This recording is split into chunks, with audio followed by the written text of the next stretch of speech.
The War Raiders take part in Jobber Mania. Will Oni Lorcan even remember who he faced tonight? And which of Shayna Baszler's former victims proved victorious on their way to take over New York?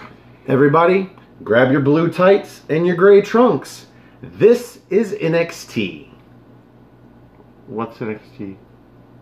What's NXT?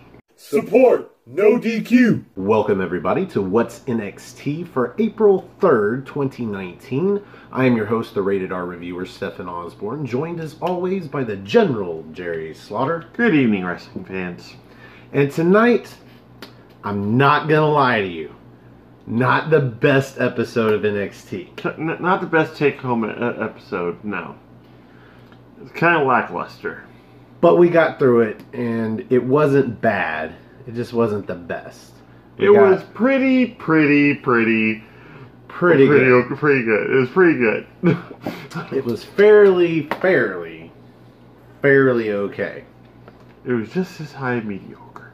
Of course, we know this is going to be a fairly promo-heavy show because you've got a lot of promos to air to hype up matches for NXT TakeOver New York. Mm-hmm. We even got a promo package for Pete Dunne versus Walter.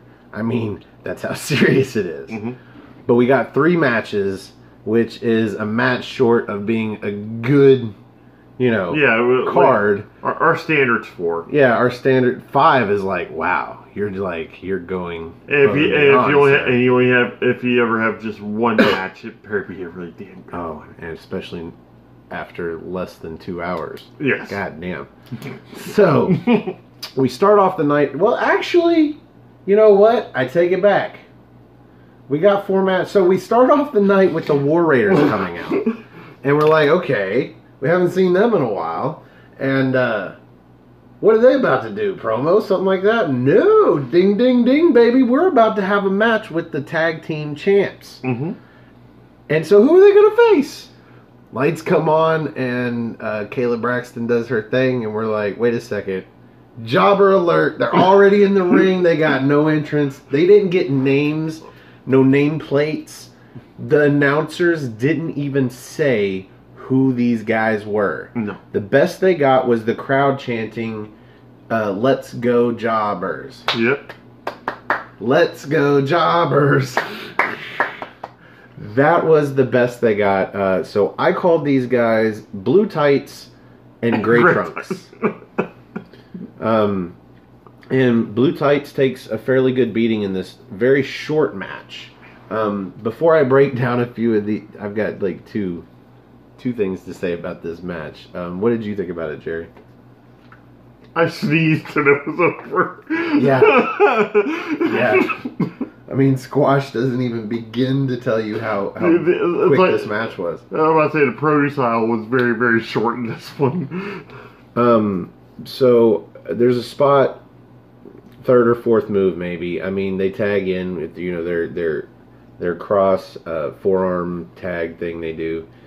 And Rowe throws blue tights into this leg lariat from Hanson that was just wicked looking. It almost looked like, as Jerry pointed out, almost looked like a black mass. Mm-hmm. But no, it was just a leg lariat that he spun into, but very awesome. And then to end the match, Rowe pops up blue tights into a power slam by Hanson. Pinfall, quick-ass victory. And War Raiders get on the mic. Yeah. Pretty much, they had talked to Regal, and they called for their next opponents. So we're thinking, okay, Well, they had a little bit of announcement build up into this. Yeah. They said our actions are going to speak for our, you don't have to listen because our actions. Okay, maybe we should have left that out because they said it slightly more eloquently than I did. Not 100%, but slightly more eloquently than I did. But yeah, so we're going to get, I thought this was going to end up being a gauntlet match. I thought this was going to take over the first half of this show. But no, we get Adrian Jowd. Yeah. Famous from us butchering his name when he faced Dominic Dijakovic, who we can finally say properly. Yes! That's the only place we've seen him before. Never seen Cesar Bononi. Bononi. Cesar Bononi. So this was a little bit longer of a match, but still a fucking brutal squash. You know. Let's see. We got the combo power slam / power bomb from Rowe onto both guys, where he's got one guy here, other guy gets stacked up by Hansen. And then we saw that backdrop that Rowe does, where Hansen goes up top and comes off with a leg drop, and then a stack up for the pinfall. And then also Rowe did this like sick looking, almost hip toss type thing into just a knee to the face, and that just resonated. I don't know how to call that. So like, guy goes for a punch and they block it by catching it with their arm and going under. He does that, but he keeps the arm on and he forces the guy to float over him with it like a hip toss almost. Yeah. And then he goes down, but then as his head comes up, Rowe comes with a knee to the face. Just high knee. That was sweet, yeah. High knee. High knee. You said butt. My criticism here is, who the fuck are these guys? Yeah, seriously. These guys are not Ricochet and Black. They went to definitely not Ricochet and Aleister Black. They went to Costco before. It's like, where do you keep your jobbers? Aisle 5, we're going to get some jobbers. We're going to find us 4 fucking jobbers and just feed them to these guys. And sure, it was fun, but they made no statement out of this. We beat 4 guys that pretty much don't even total 1 Ricochet. If they'd have beat the Street Profits, and then they'd have beat... who's another credible tag team? Do we have any others? The I don't know, I forgot. Yeah, there you go. Done forgot again.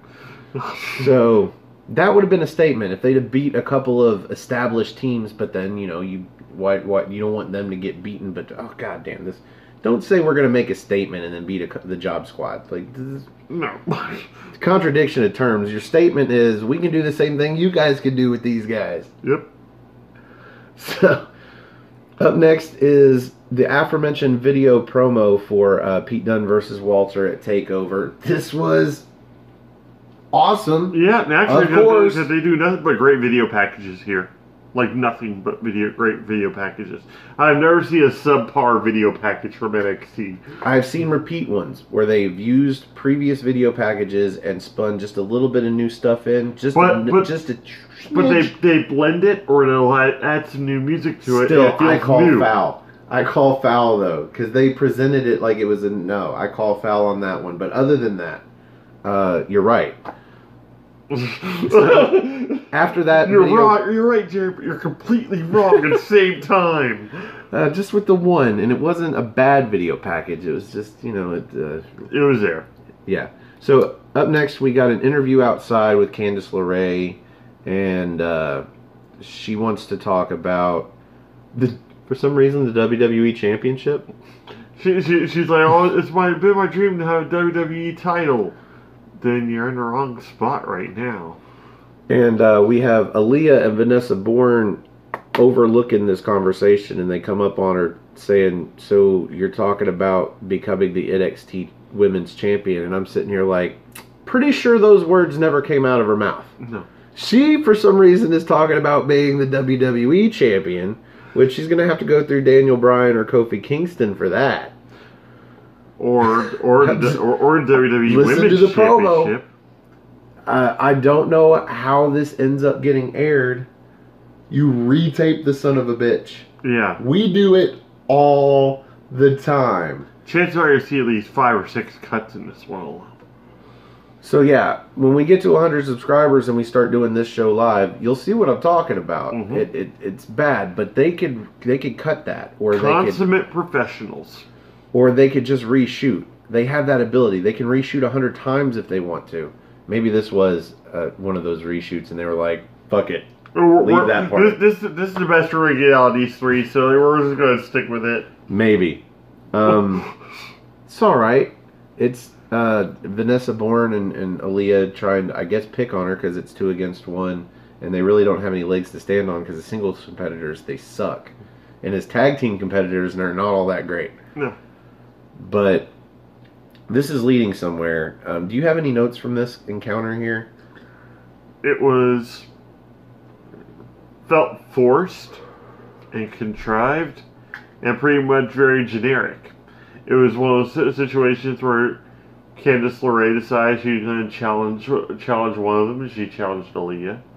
Yeah, so they're saying that, you know, they're better or something, or she doesn't deserve, Candice doesn't deserve anything. Well, she says they call her a loser just like her husband. Yeah, so she says she's going to earn a shot at the NXT Women's Championship, and she might as well start earning it by beating Aaliyah's, what did she call her butt? Posh or something? Bougie. Her bougie ass. Yeah.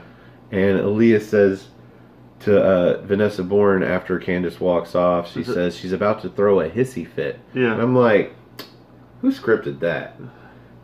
The adjective hissy to describe fit is not something you would use when you describe your own fit. You might say I'm about to throw a fit, you know, but you're not going to say I'm about to throw a hissy fit. Like, that's weird. Yeah. Anyway, that's what that was. And up next we had our second match of the night, Oney Lorcan with Danny Burch versus Jackson Ryker with Blake and Cutler by his side.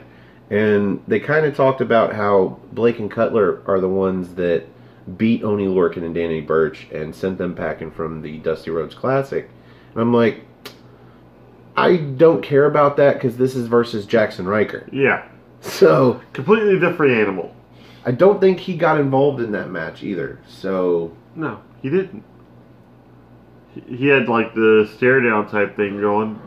He actually got involved with the one with the Street Profits, but not with them. This match though, pretty good. Yeah, for what it was, we had like we don't really get to see a lot of Jackson Ryker, so we expected a lot of power moves and stuff out of him because the dude's just jacked. We'll go ahead and say that right now. He's an impressive specimen in the ring at that point. But at the same time, his moveset's kind of bland. He's a striker, but he's not engaging enough to be an entertaining striker. Like, The Undertaker's a good striker, but he is completely engaging with his character, so it's okay. Yeah, I was about to say, like, Riker's got this air of menace to him, but it kind of disappears when he starts pulling his moves because they seem like kind of robotic in nature to the point where... To his credit, yeah, he improved the finisher. Oh, yes. For longtime viewers of What's NXT, you know we don't like Jackson Ryker's finisher, or the previous one, where he does a slingshot powerbomb off the ropes, completely uninspired, and he doesn't put any... Like, he doesn't sell his own move, basically.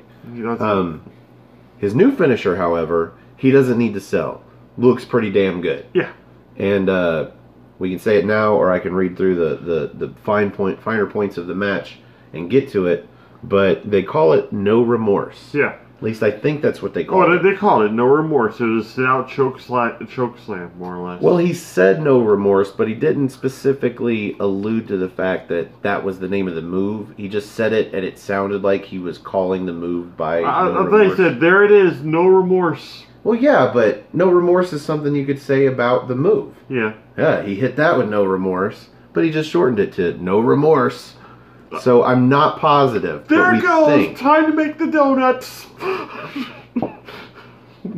We think this choke slam bomb, a sit-out choke bomb, is his finisher. And I think No Remorse is a cool name for it, especially since they, the Forgotten Son. It just sounds like a good, cool name for it. So we start off this match with Ryker basically no-selling a whole bunch of chops by Oney Lorcan.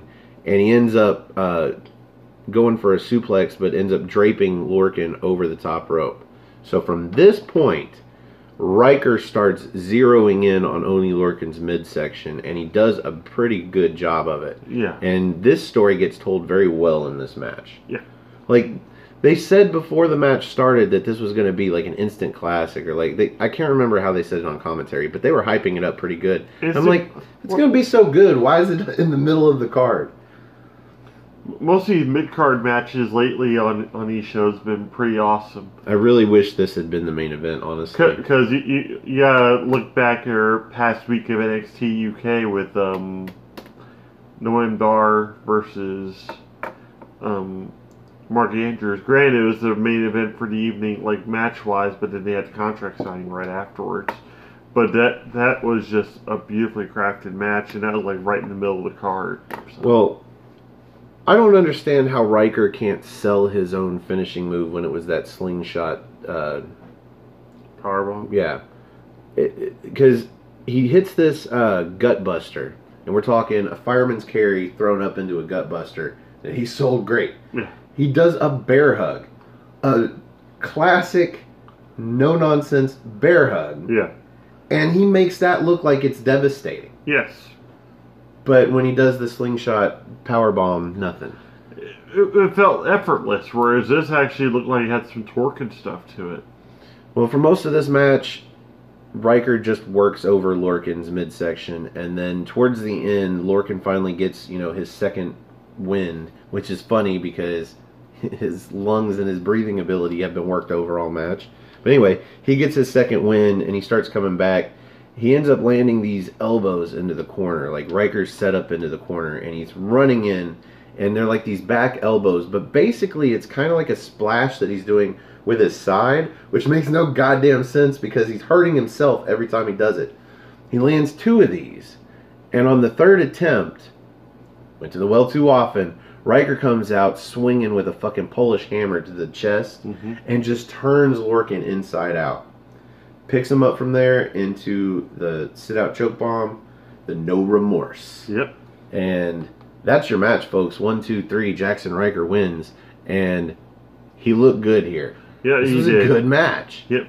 I was about to say, like, there's an attempt at the Forgotten Sons to pull something on the outside, but then Birch kind of intervened, and at the end of the match, Birch went to go check in on Lorcan, and we expected some sort of post-match beatdown, and it just didn't happen. It looked like Jackson Riker wanted to do more damage, but Cutler and Blake were preventing him from it, and I'm like, why? Why would you prevent him from it? It's 3-on-1 at this point. Like, you could fuck up Danny Burch. It's a victory. The referee could have easily... But they're the Forgotten Sons. They're heels and shit. Like, you've got Danny Burch sitting right there. Only Lorcan is out on the mat. He's not doing nothing. And even if he tried, it'd be, at best, 3-on-1.5. Yeah. You had the perfect opportunity to just take out Danny Burch and extend this feud a little bit. No. No reason not to turn this into a feud. I would watch the next match. Who would you add for a third person for Lorcan and Birch to have with them against the Forgotten Sons? No, I want to see Danny Burch versus Jackson Riker. Oh, that'd be really great too. But if they had a 6-man tag, who would you put in? Well, first I'd have them come back maybe a month or a month and a half down the road, like he really injured them during these bouts. And then see where the division is at that point. Because we've got Mania and the Raw and SmackDown after Mania coming up. And you're calling for a lot of call-ups. I think there should be minimal 2, maybe 3. 1 for each show. Because we've already had like 8 or 10 call-ups in the last 2.5 months. And fuck, they are draining NXT. No more. leave some people there that have star appeal. So you have entertainment built around building up the next generation of star material. Just saying. But you never know where the landscape of NXT is going to be in the next couple of weeks, especially in the next couple of month and a half, 2 months, when they would come back to actually finish up on this feud. So, maybe Matt Riddle. That'd be interesting. If he doesn't win otherwise, I don't know. We'll see what happens. But, you're right. That'd be really cool for you to go ahead and continue with. At least they'll be doing something. So, after this, we get, just an ass load of video packages. So, be prepared for that. Just know that they were all great. But still. First one starts out as a video package of Triple H making the main event for NXT TakeOver New York. And basically ends up as a promo package for that match. Really long video package. But yeah. Great. Just nothing we haven't already seen. They just, this would be something for somebody to watch who hasn't been watching. Otherwise, we did find out that Ciampa's reign was 237 days. Several days too short. Yes. Several days Entirely too short. Yeah. No. Maybe not dozens of days. I mean, I think if on the path they were on, Gargano should have beat him at TakeOver for the title if that match had happened. But other than that, anyway, after that video package, we get one for the North American Championship being defended by Velveteen Dream against Matt Riddle. Is it weird to say I'm actually more excited for that than the 2 out of 3 falls for Cole and Gargano? No, on an NXT takeover, that's bound to happen. Yeah, a mid-card match be your favorite match or the one you're looking for. Well, that's the weirdest thing because usually Gargano is like towards the middle of the card. Well, I mean, every year and I know it's only been 2 years, but every year when takeover, War Games rolls around, War Games is always the main event. And it's like maybe middle to towards the bottom of the matches I'm most looking forward to. Because they always have such great storylines going in for even mid-card matches. Yeah. Plus the people that are in them. Like Velveteen Dream every fucking 2 to 3 months or 3 to 4 months at a takeover. So anyway, Velveteen Dream and Matt Riddle. Again, great video packages, but nothing new. Just building the matchup. What I really liked about it too is the fact that it kept Riddle's talking like light. Okay? Didn't stop us from hearing the word bro like 7 times, but whatever. But even then, like they didn't have him droning on and on and on. Versus they just had him get right to the point. Yeah, he threw in a couple bros, but that's his thing. And a lot of shots of the amazing shit he's been doing in the ring over the last couple of months. Oh yeah. His match against Kona Reeves this past week was... They showed a lot of that. That was great. For some reason, they didn't want to show Kona Reeves' face, though. They just wanted to show Matt Riddle beating him up. So after this, we get an interview outside, I guess, with Keith Lee. An update. So they're asking Keith Lee about this match that was supposed to happen between him and Dominik Dijakovic. And he says they got bumped. And I don't know if they got bumped from the show that he's talking about now, like tonight's show, or was it last week's show? Because we thought it was going to be 2 weeks ago, but then we got that shuffled in show that created the main event for. And that's what I think he means by bumped. And so, fuck, man. So he said he finally went to Regal and he got a match, and in 2 weeks' time, we are finally going to see the rematch, Dominik Dijakovic versus Keith Lee. Just shy of 2 months. Yeah, 7 weeks apart. But hopefully it'll be worth it. If Keith Lee is injured, maybe we won't even see the match. It's just going to be something that makes more build for the next takeover in 3 months. I think it was a combination of a couple different things. One, I think it was the fact that the match was already bumped because of the circumstances with Ciampa, and they had to get that airing out of the way. 2, Keith Lee may have been injured, and he wasn't medically cleared to actually wrestle for that match for a couple weeks, which is possible as well. So I'm okay with this as long as we're getting them both in top form, and it's gonna be superb. It's gonna be a barn burner. You're okay with it if it turns from 7 weeks apart to like 17 weeks apart? Fuck no. Yeah, I didn't think so. So I'm hoping we actually get this match in 2 weeks. Meanwhile, we have 2 more announcements. Next week, we are going to get the Street Profits versus Fabian Aichner and Marcel Bartel. So I think that's going to be an awesome match. That should be the main event, and I think it's going to be the main event for that night. I hope that's the main event. I want to rate that match. I want to rate the hell out of that match. But we have another match that we know about next week, and we alluded to this earlier. It will be Candice LeRae versus Aaliyah, probably with Vanessa Bourne in her corner, and hopefully that's the middle match. Cross your fingers. Or the opener. I'm fine with that. I see it opening. Not because of Candice LeRae, for God's sakes, not because of her. Well, the opening of next week will probably be like the new champion. No, it won't be, because it'll be like the last probably show that they filmed before TakeOver. Possibly. What we do know is that the dark matches before TakeOver New York are actually going to be for NXT UK. Yeah. So I had to remind him of that like 2 or 3 times tonight. That was fun. Fourth time right there. Oh, the funnest part of the night was when we rolled up to Steak and Shake to get our food. Ah, yes. And it Little was side so. story here. I mean, I won't go through the whole order because it was so hard to get the order right, and it just kept For $13 worth of food. But once I finally started getting, I thought I had the order right. Yeah. And he said, "Does everything on your screen look correct?" And I said, "There is no screen." I don't know if you know Steak and Shake, but there is no screen. All we have is a speaker box out here. McDonald's good sir. has a screen. Taco Bell has a screen. I think even Burger King has a screen. Burger King has at a screen. Point. Mm-hmm. But no, Steak and Shake has no screen. And I think at this point, his supervisor or somebody else got on the mic. Yeah, she just She's stepped like, in. "Let me finish this order real quick before the line gets too damn long." And that was super fun. Laughed a lot. No fucking screen. So, up next is the main event. And I actually have a lot of notes for this, but it ended up being truly underwhelming. And we all saw it coming. I saw it coming before the match even started. I asked this man, I said, "Hey, you think we're going to get an honest-to-God pinfall victory here?" He said, "Oh, yeah. Oh, yeah, of course." I'm like, no, I don't think so. We've got Bianca Belair versus Kairi Sane. And this is giving somebody the last bit of momentum heading into the Fatal 4-Way match on Friday at NXT TakeOver New York. Yes.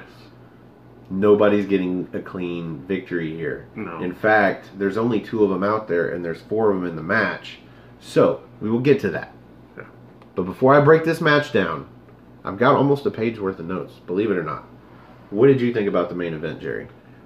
I think we talked more about the promos, the entrances, than we did the actual match itself. Seriously, there was like a pause when we started talking about Bianca Belair's new Titantron. Yeah. And you brought And in the music.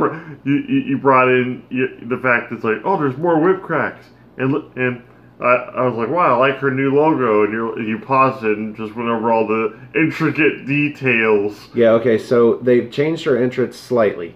She has a couple extra whip swings, because they're not really cracks, but there's swings in there, and if you listen to it again, you'll know what I'm talking about. And then the whip crack. And then she's got a new Titantron, like the text, the font is different, and the end of her name, it comes down with a, after the last swoop on the R, it comes down with what looks like braided hair. Yeah. But they're so lazy, because all of the Bianca and Belair is all some font somebody created that's not WWE. They just probably took it off of software that they paid for. Yeah. So they can do this. And they thought, okay, let's add a braid. But they were so lazy about it, instead of figuring out a way to cartoon the braid into the font, they just put one of those lens flare flashes there. And so it just covered up whatever might be. I don't know. I'm particular when it comes to they didn't logos. blend it well at all. But even then, like Kairi saying, she's got that. He did the same, pirate gimmick and everything. So I'm just particular at this stuff. That's why it's been 7 months and we still don't have an NXT logo or an aftermatch logo. Because if I unveil a logo, it's going to be perfect. Mm-hmm. Anyway, let's get to the match. It is the main event, and we will be rating this. But we're going to have to rate this. Okay. Oh, yeah. So, just the highlights, because there's a lot of match before any of this happens. I've got a spot where Kairi hits the Interceptor Spear, does a basement dropkick, which sets up Bianca Belair like seated into the bottom rope. So Kairi comes with that sliding elbow, or sliding, it's almost like an elbow lariat, whatever you want to call that, into her, which sends her outside, and then Kairi runs off the apron into, they called it, what kind of kick? Somebody's name, because she does it again later. She comes off the top, a kabuki kick. Or no, a kabuki elbow. Kabuki elbow, yes. Yes, I am so sorry. A lot of notes. Kabuki elbow. And it didn't look like anything from the angle that they shot it at. No. But I guess the elbow comes right here, right in front of her. So when she comes off, it looks like she just kind of lands into Belair, which was fun. But then Belair falls back and comes this close to whacking her head on the steps. Mm-hmm. And that's where it got real. So, back in the ring, Kairi puts on the anchor, which is like a cross Boston Crab. And then Belair escapes, and then she does this fucking power slam. Just, Farouk would be proud. Does this power slam for a near fall. And then Sane goes up top, and Belair catches her trying to do a diving crossbody, and she lands a fall-away slam. That was pretty cool looking. She goes up top, and Bianca goes for she doesn't go up top. She goes for a running frog splash, which I thought was interesting. Might be the first time I've ever seen that. But Sane gets her knees up, so she counters.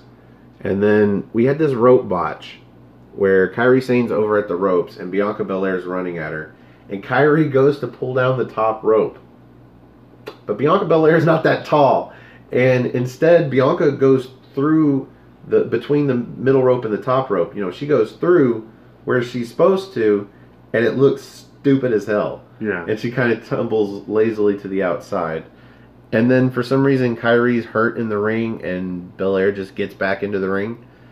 I think that's just by time to... Picks her up. Yeah. I mean, Belair took like no damage from this. And she goes for a vertical suplex, but Kairi counters it into this wicked rolling DDT that looked like it had put Belair out. Like she was out for a few seconds.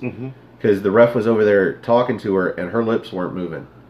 And you couldn't tell if her eyes were open because of the way the camera was shooting this. But anyway, so Kairi ends up doing a couple of running blockbusters. And I think she did 2 of them just because she botched the first one. When she jumped over, she ended up landing underneath Belair. And Belair had to roll over her, and it didn't look right. So she did another one, which looked okay. And then she does the sliding elbow again, which I think they called it like the sliding D. Something like that. Only this time in the corner. And she actually hits it, and I'm like, what the fuck? You go to the well twice, and you're not supposed to hit it the second time, but what the fuck ever. And then she goes up top and comes off with, again, a second Kabuki elbow. Gets a near fall. Yeah. No counter on the second moves of either one of these. But whatever.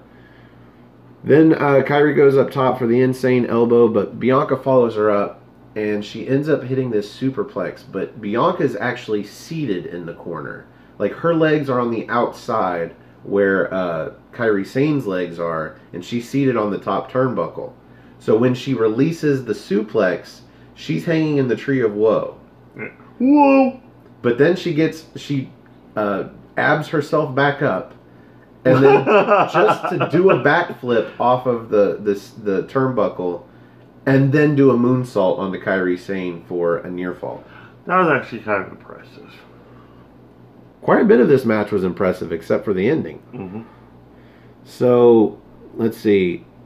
And then she picks her up. Oh, yeah, here we go. Here's the ending.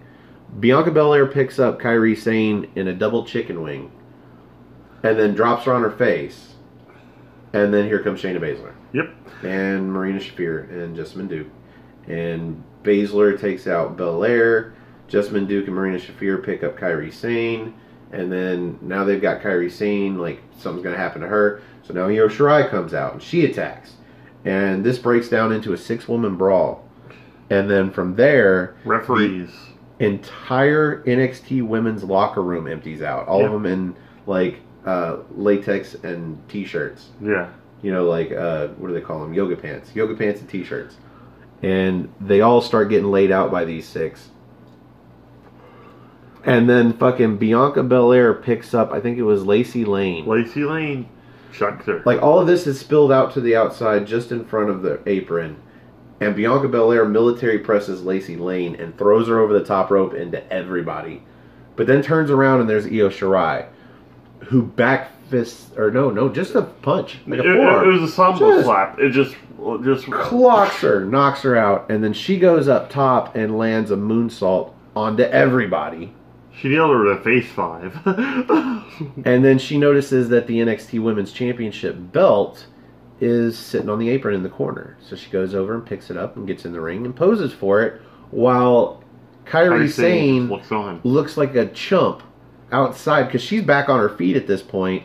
But I'm like, Kairi, get in the ring. Tell her, no, that's not your title. That's my title. No, she just looks on like, oh, it's okay for you to... I know you're a face, but you can't just like be shat on by Io Shirai like that. No. Get in the ring and tell her, hey, it ain't you, it's me. I think that's the only element of story in that match right there, and that's... What a chump. Yeah. All right, chumpette.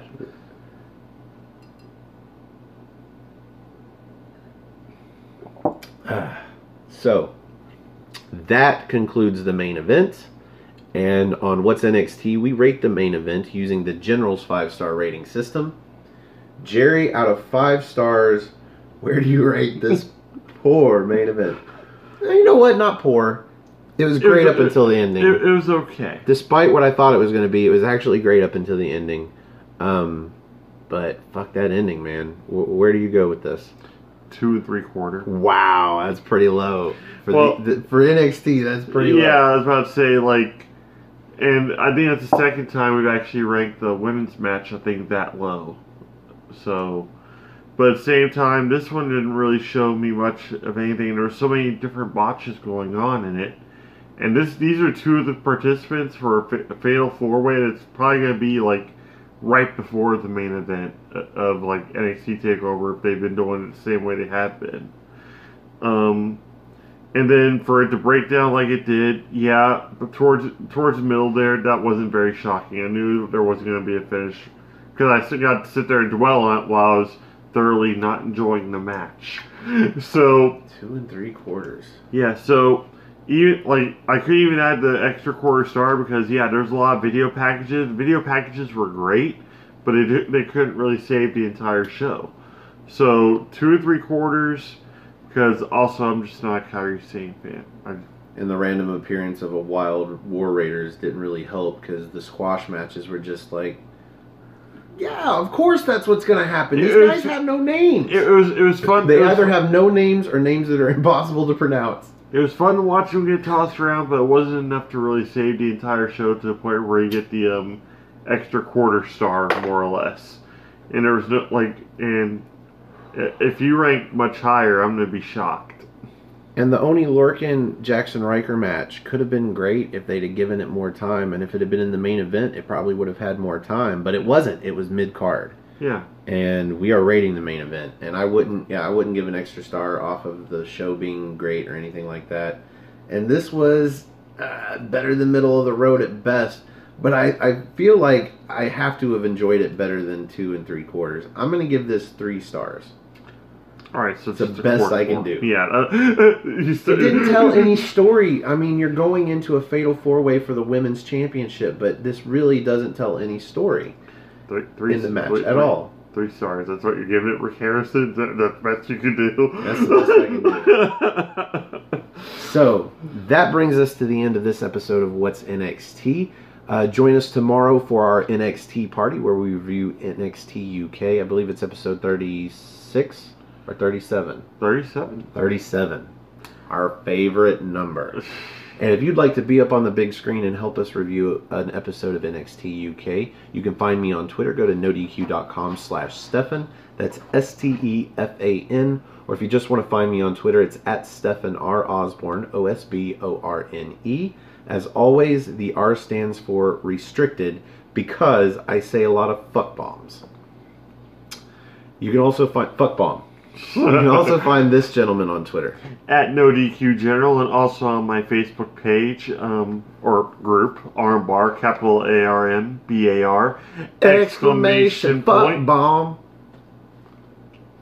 Yeah, exclamation point. By the way, yes. Just find us on there. We'll get you in there. A whole bunch of different discussions. Great people, great memes. And then Armbar radios are kind of taking off. We're actually doing a lot more live videos as we go along.